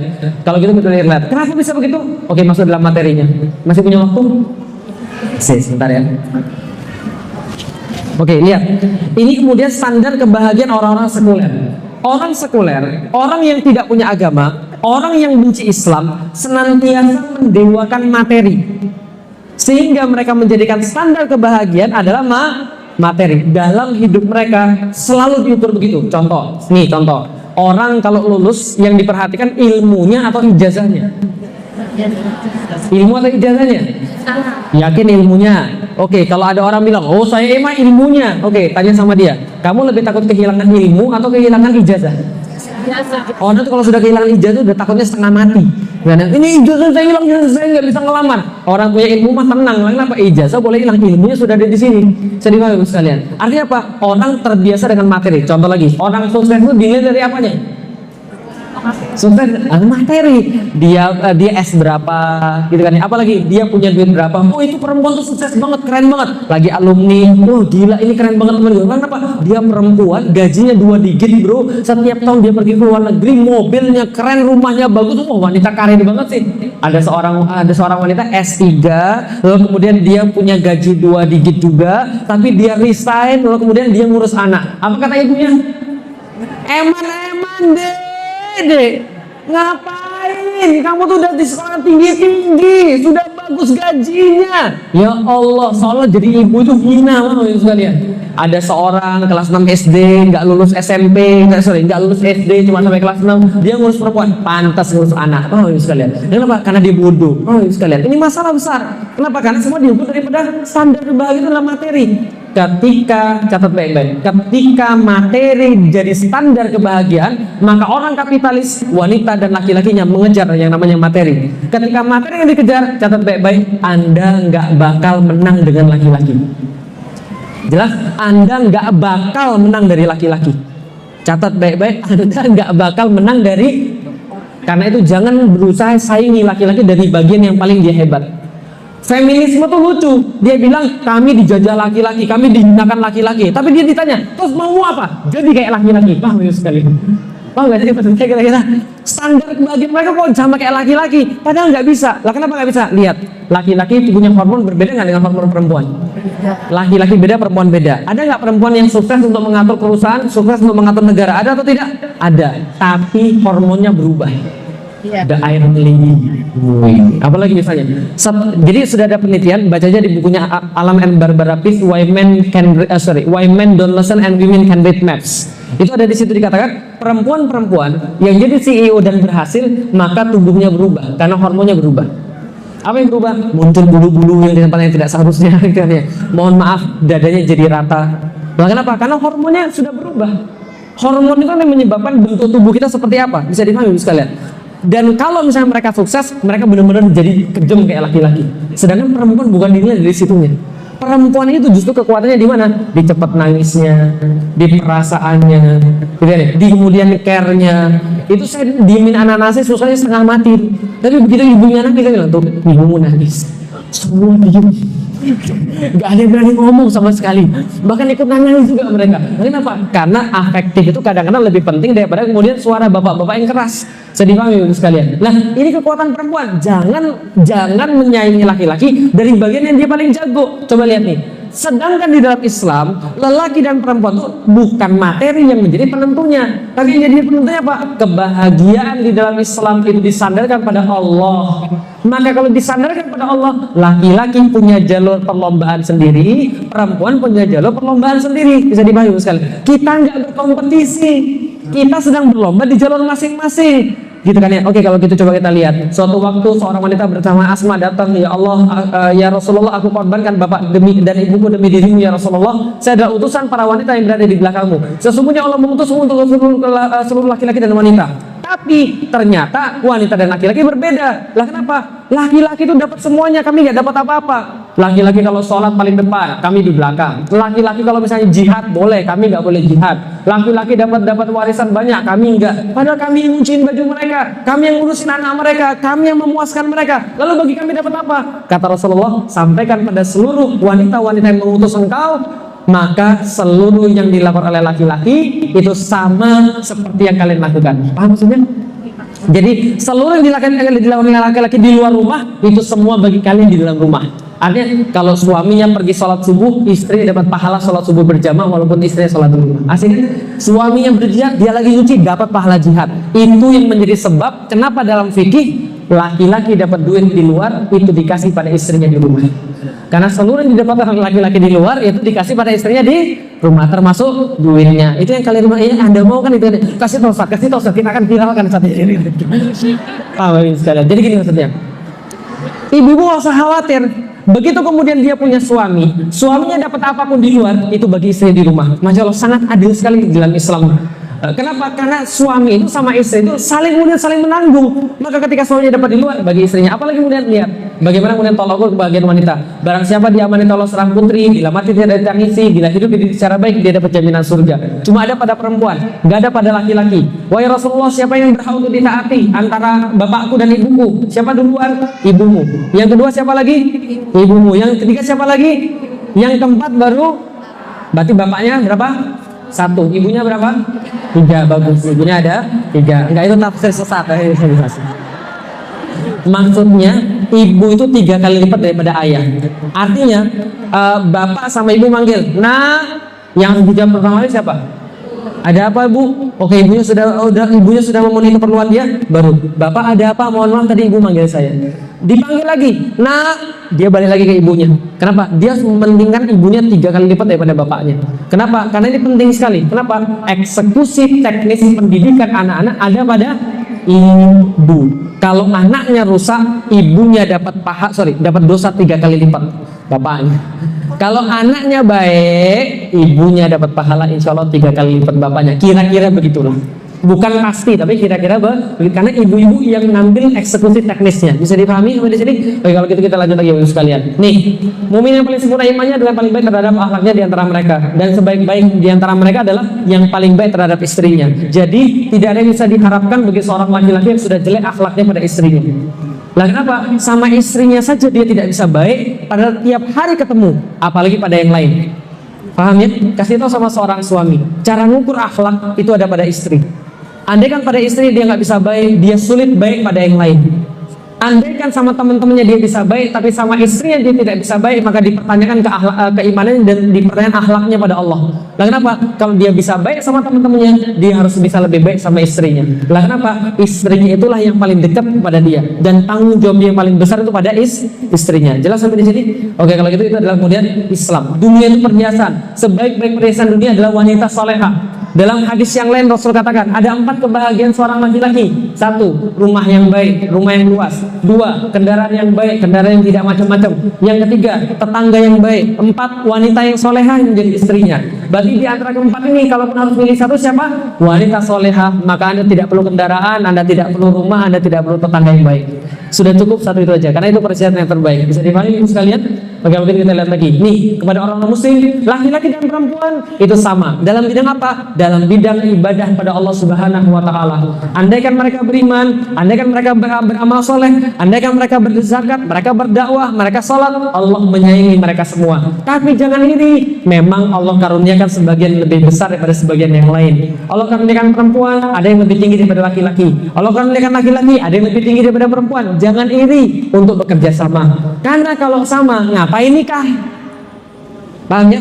Justru karena beda nikah. Saya sama istri saya beda, makanya nikah. Kalau sama, ya nanti nggak jadi nikah, malah berantem gitu kan kalau sama. Nah makanya kita tidak boleh sama. Kalau gitu kita lihat ini rahasia yang terakhir, men sini in woman sono. Tahu artinya? Di balik seorang pria yang hebat terdapat seorang wanita yang kuat. Bukan di balik tubuh yang kuat terdapat jiwa yang sehat, tidak. Di balik seorang laki-laki yang kuat terdapat wanita, di balik seorang laki-laki yang hebat terdapat seorang wanita yang kuat. Lihat baik-baik Bapak Ibu sekalian, coba lihat. Tahu ulul azmi? Tahu ulul azmi? 5 nabi yang paling harus kita ambil pelajaran. Nomor 1. Wah, ini kayaknya nggak lulus SD ini kayaknya ya. Oke, kita makan bareng-bareng. Ulul azmi nomor 1. Dari atas dulu. Dari atas lagi. Adam bukan. Nuh. Setelah Nuh, Ibrahim. Setelah Ibrahim, Musa. Setelah Musa, Isa. Setelah Isa, Muhammad. Cara gampangnya apa? Nimim. N-I-M-I-M. 5. Nuh, Ibrahim, Musa, Isa, Muhammad. Sekarang saya sampaikan pada Anda bagaimana keistimewaan perempuan di dalam Islam. 5 nabi yang diminta oleh Allah untuk kita pelajari benar-benar, semua berkisah tentang wanita-wanita hebat di belakangnya. Lihat siapa saja wanita yang berpengaruh dalam kehidupan orang-orang ini. Yang paling bawah Nabi Muhammad. Nabi Muhammad siapa yang paling berpengaruh di belakangnya? Khadijah, Masya Allah. Sudah pernah pergi ke Hira? Sudah pernah pergi ke Hira? Belum. Nanti kalau umroh, saya doakan mudah-mudahan nanti pergi umroh. Amin, insya Allah. Kalau pergi umroh, tolong minta sama mutawifnya, minta anterin ke Hira. Minta anterin ke Hira, ke Gua Hira. Ya, Gua Hira itu dulu tempat Rasulullah menerima wahyu pertama kali. Iqra bismi rabbikal ladzi khalaq itu ya. Nah, dan itu pas saya ke sana, pas saya umurnya masih 29 tahun, pas saya ke sana itu Masya Allah, naik atas itu, naik turun 3 jam misalnya. Padahal saya masih 29 tahun. Lah kenapa? Di atas makan mie dulu sekarang. Enggak, tapi susah. Sekarang tuh sudah ada semen, itu pun susah dinaikin. Susah banget 3 jam basah semua baju. Capeknya luar biasa. Bayangkan Rasul nikah sama Khadijah. Khadijah umurnya 40, Rasul umurnya 25. Ketika mendapatkan wahyu, Rasul umurnya 40, berarti Khadijah umurnya 55. Bayangkan ibu-ibu 55 tahun naik turun untuk nganterin makanan pada suaminya. Kalau nggak sayang apa? Sehingga misalnya pengorbanannya luar biasa. Saking saya pada Rasulullah Muhammad. Harus dia sendiri yang nganterin makanan itu. Belum ada tangga, betul. Naiknya Masya Allah, susahnya setengah mati sekalian. Dia naik nganterin makanan ke Rasulullah Muhammad, kemudian turun lagi beraktivitas seperti biasa. Sementara Rasulullah beruzlah di sana hampir 2 tahun sebelum wahyu datang. Anda bisa bayangkan kesulitannya dia seperti apa? Letihnya dia seperti apa? 55 tahun, Masya Allah. Pas datang wahyu, itu Rasulullah langsung dalam keadaan yang sangat-sangat tergoncang. Anda bisa bayangkan, Jibril menampakkan aslinya, sedangkan Jibril punya 600 sayap, satu sayap ujung sampai ujung timur tutup, timur barat tutup semua. Bicara, Iqra. Rasul tertegun, mana biqori? Aku nggak bisa baca. Sorry. Iqra, mana biqori? Aku nggak bisa baca. Iqra, mana biqori? Aku nggak bisa baca. Iqra bismi rabbikal ladzi khalaq. Gemeteran, keringetan, takut turun ke bawah, takut keringet, gemeteran, ketemu istrinya. Apa kata Rasulullah? Pas aku lagi dalam keadaan takut itu, gemeter itu, ketemu dengan Khadijah, setengah kekhawatiranku hilang. Begitu melihat wajah Khadijah, kebayang gak sih wajahnya kayak apa? Yang bisa menghilangkan setengah kekhawatiran tentang dunia itu. Baru ketemu Jibril, lihat istrinya, hilang setengahnya. Zammiluni, selimuti aku. Zammiluni, selimuti aku. Diselimuti, nggak banyak tanya, ngelihat suaminya lagi shock, nggak banyak tanya, dibuatkan makanan yang terbaik, diurus dengan baik, dilayani dengan baik. Kemudian baru bilang, ada apa Muhammad? Dibilang, kejadiannya begini wahai Khadijah. Apa kata Khadijah? Tenang, engkau orang baik, nggak mungkin datang yang buruk kepada engkau. Aku beriman dengan apa yang turun kepadamu. Apa kata Rasulullah setelah itu? Setelah dia ngomong begitu, seluruh kekhawatirannya hilang. Paham ya? Nah itu jadi istri tuh kayak begitu. Jangan sebaliknya, suami punya banyak masalah, pas sampai rumah bertambah 2 kali lipat. Lihat dompetnya ada foto, masya Allah. Lihat HP-nya, masya Allah ada foto istrinya. Mohon maaf Pak, itu istrinya. Iya betul. Kenapa dipajang di sana? Biarkan. Ya alhamdulillah. Memang semua itu berat, tapi mendadak ketika saya lihat wajah dia, semua masalah itu terasa ringan. Lalu kenapa? Karena dia masalah yang paling berat bagi saya. Khadijah nggak gitu. Dia mencukupi segala yang Rasulullah perlukan. Semua yang Rasul perlukan dia cukupi semua. Maka wajar ketika Khadijah meninggal, Rasul kemudian menikah dengan banyak istri. Salah satu adalah Aisyah. Aisyah yang perawan, yang cantiknya luar biasa. Bayangkan saja panggilannya Humairah, wahai pipinya kemerah-merahan. Jadi Rasulullah itu ketika bulan Ramadan ketemu istrinya yang lain nggak ada yang dicium. Yang dicium itu cuma Khadijah aja. Datang dicium keningnya. Lah kenapa? Karena imut sekalian. Nanti saya salah ngomong lagi gitu kan. Jadi karena memang imut wajahnya gitu kan ya. Jadi dicium wajah kemerah-merahan gitu kan ya. Nah, setelah kemudian itu terjadi, apa kata Aisyah? Aisyah tuh pernah bilang begini, gara-gara jelas dengan Khadijah. Lah kenapa jelas? Iya coba bayangin, Anda jadi istri jelas nggak kalau suaminya begini? Anda nikahin seorang duda gitu kan ya, yang sudah pernah menikah, tiba-tiba pas pergi ke sini terus bilang begini, oh ya saya pernah kesini sama Khadijah.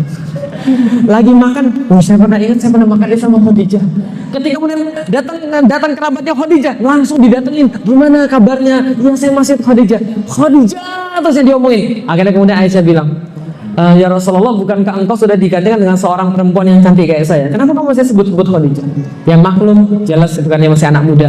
Lalu kemudian Rasul bilang begini, hati-hati Aisyah, perempuan ini Khadijah nggak ada yang menggantikan di dalam diri saya. Nah kenapa? Ketika manusia tidak beriman kepadaku, dia beriman kepadaku. Ketika manusia menahan tangannya dariku, dia menyerahkan seluruh hartanya bagiku. Dan di saat yang lain tidak bisa memberikan anak, maka dia memberikan anak kepadaku. Setelah itu Aisyah diam karena dia mengetahui Khadijah nggak bisa diganggu-gugat. Paham sekalian? Maka wajar ketika suatu waktu Jibril datang pada Rasulullah Muhammad kemudian bilang begini, wahai Muhammad, sampaikan salam saya kepada Khadijah. Salam dari saya dan salam dari Allah. Kenapa? Allah menyampaikan kepada saya, Khadijah sudah disiapkan rumah di surga dari mutiara. Dan Allah menjanjikan di situ tidak ada keletihan bagi Khadijah dan tidak ada ngomongan orang bagi Khadijah. Lah kenapa? Tidak ada keletihan dan tidak ada kebisingan bagi Khadijah. Kenapa? Karena Allah tahu persis selama di dunia dia diomongin orang terus. Karena suaminya begitu. Dia diomongin orang terus, bising betul, dan dia letih betul menemani dakwah Rasulullah. Tapi itulah istri yang baik, menemani dakwah suaminya, sehingga suami sangat terpaku pada Khadijah. Kalau begitu nggak akan ada laki-laki yang kepikiran poligami. Paham sekali? Lain apa? Bentuknya kayak Khadijah itu, masya Allah, sempurna gitu maksudnya. Itu yang pertama, Nabi Muhammad. Yang kedua di atasnya Nabi siapa? Nabi Isa. Siapa perempuan yang hebat yang membentuk dia kira-kira? Maryam. Isa itu nggak punya bapak, yang punya cuma ibu. Dan Maryam itu punya satu surat khusus di dalam Al-Quran. Salah satu surat favorit saya, Maryam. Lah kenapa Maryam sangat favorit saya? Masya Allah, ceritanya luar biasa. Maryam itu pernah suatu waktu didatangi oleh Jibril yang diserupakan sebagai manusia. Ketika dia diserupakan sebagai manusia, apa kata Maryam? Qalat inni a'udzu birrahmani minka in kunta taqiyya. Jangan dekat-dekat saya, kamu bukan mahram saya. Karena saya adalah perempuan terhormat, kamu laki-laki, jangan dekat-dekat saya. Itu zaman dulu, terhormat banget. Zaman sekarang perempuan tiktokan, masya Allah.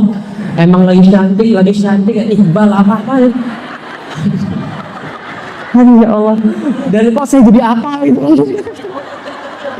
Itu sangat meracuni gitu kan ya. Ya Allah itu kan. Aduh ya Allah. Paham gak kita selesai? Yang kurang pada perempuan zaman sekarang adalah menjaga izahnya sebagai seorang perempuan, menjaga kehormatan dia sebagai seorang perempuan. Dimana ketika dia melihat laki-laki itu, ya dia harusnya terhormat di depan laki-laki.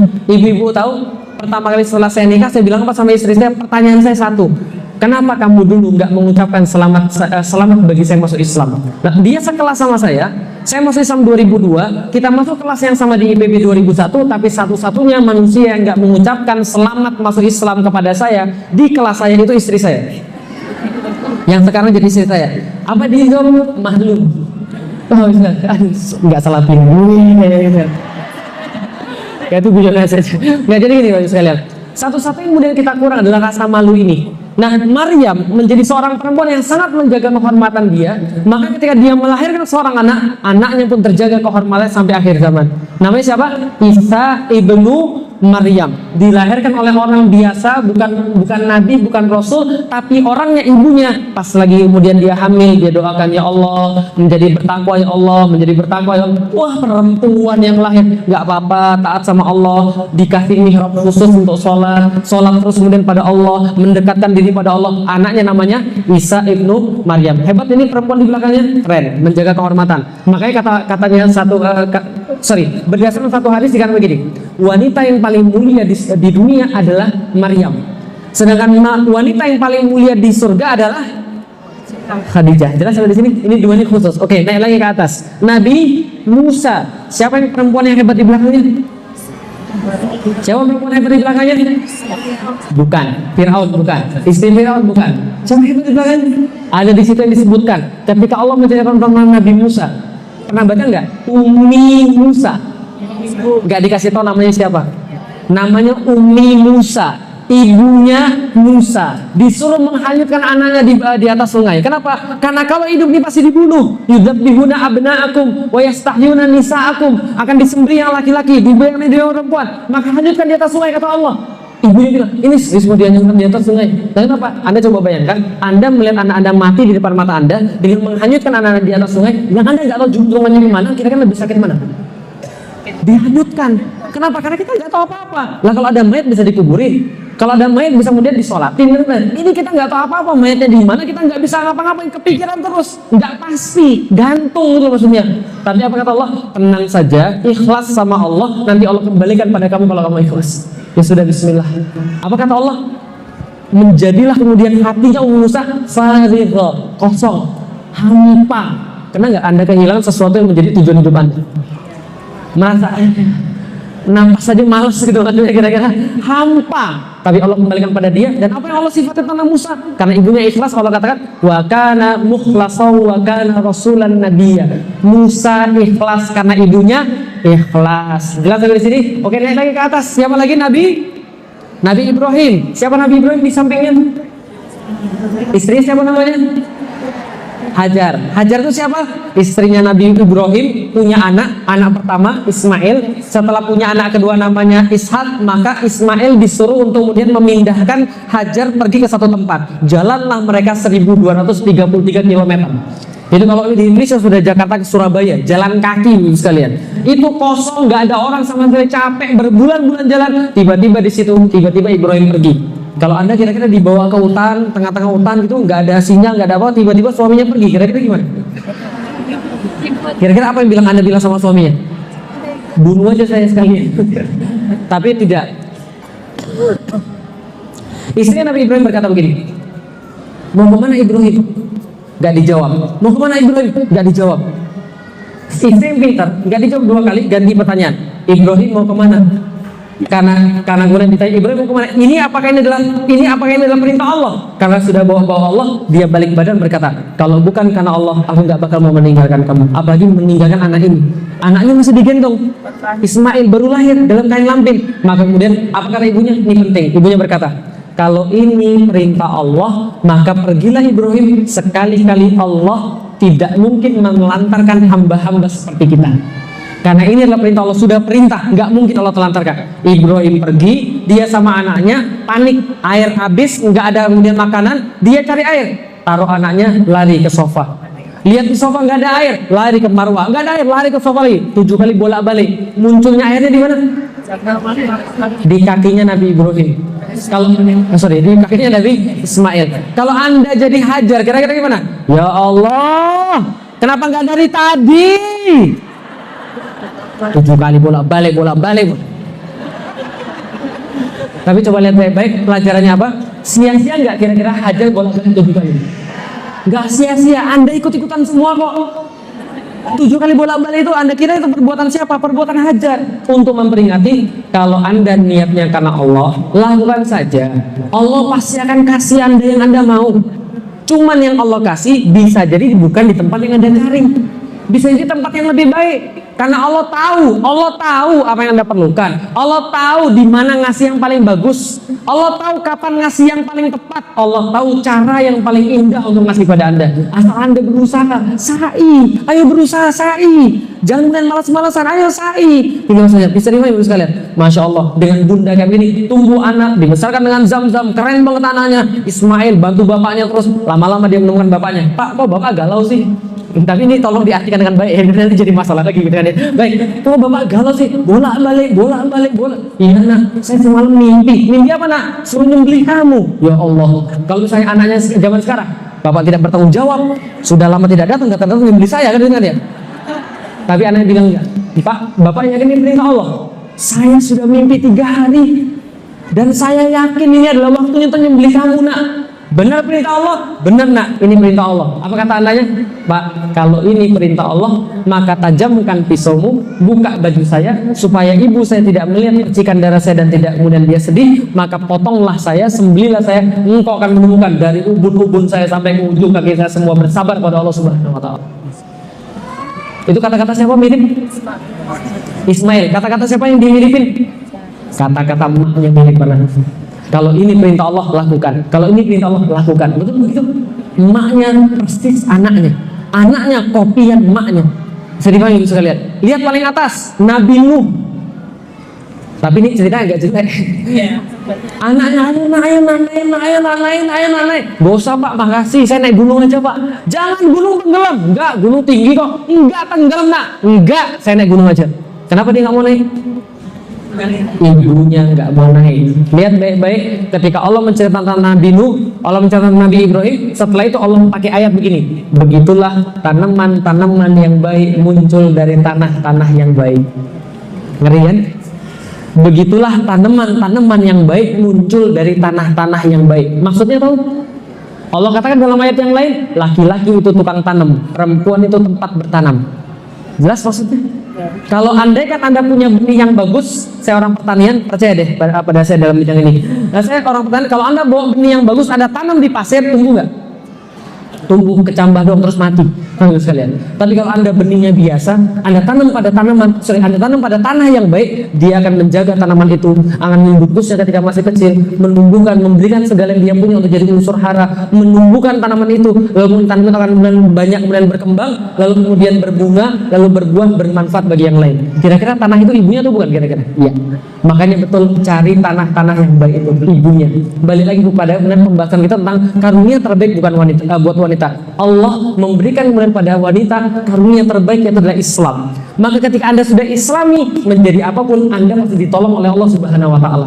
Maka seriuslah dalam berislam, dan kita akan punya kemudian fungsi masing-masing. Kalau misalnya sudah saya bilang tadi, ada orang kemudian sekarang fokus untuk ngurusin anak, bagus. Setelah kemudian kajian ini ada yang nanya, Ustadz kalau gitu perempuan nggak boleh bekerja? Boleh. Siapa yang bilang perempuan nggak boleh bekerja? Sedih banget maksudnya sekalian. Tapi tolong perhatikan baik-baik kewajiban Anda itu ada pada anak Anda. Karena kalau perempuan semua nggak boleh bekerja, sulit kita juga. Lah kenapa? Dokter nggak ada pilihan, gitu kan ya? Nanti suster nggak ada pilihan, kan nggak lucu semua dokter kandungan laki-laki. Oh ya sekalian, lah yang mana perempuannya? Karena perempuan merasa lebih aman sama perempuan.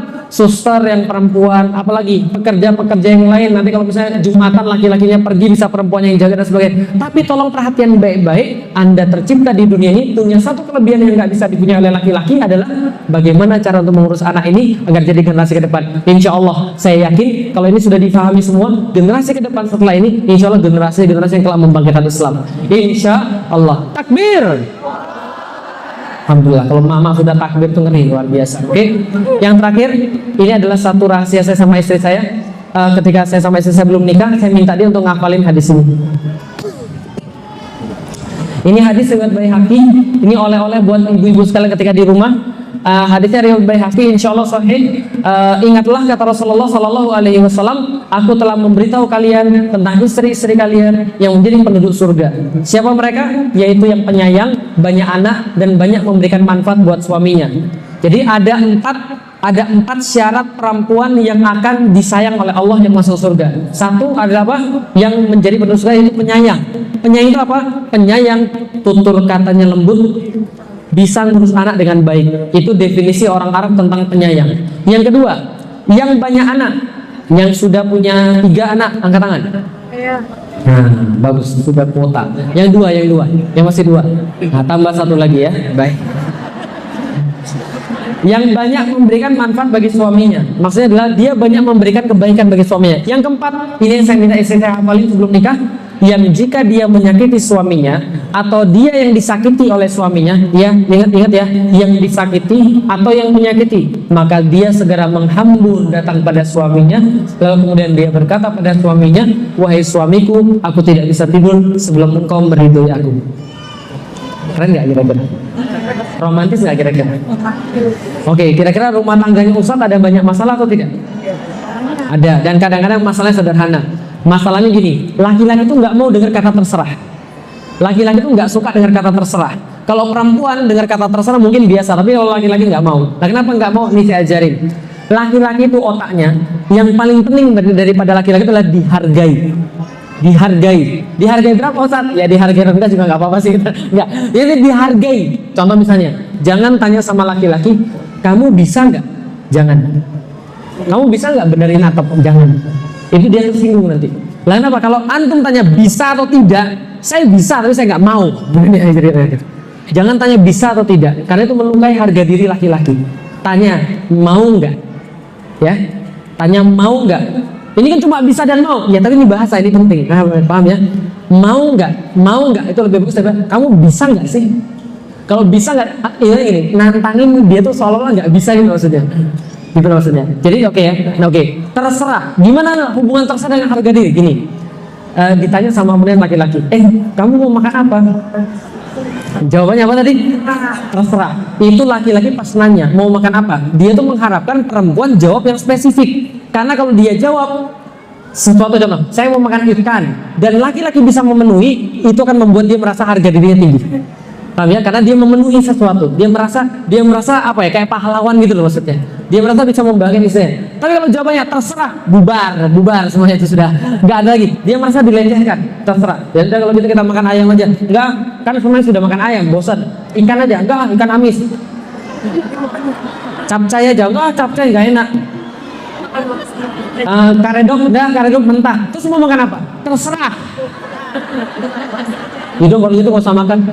Itu nggak usah makan nggak apa-apa. Udah kita pulang aja. Udah pulang nggak apa-apa. Pulang kalian sudah lapar ngamuk lagi bawa sekalian. Ketika itu terjadi, saya tinggal bilang, Umi ingat hadisnya. Begitu saya bilang Umi ingat hadisnya, apa yang terjadi kira-kira?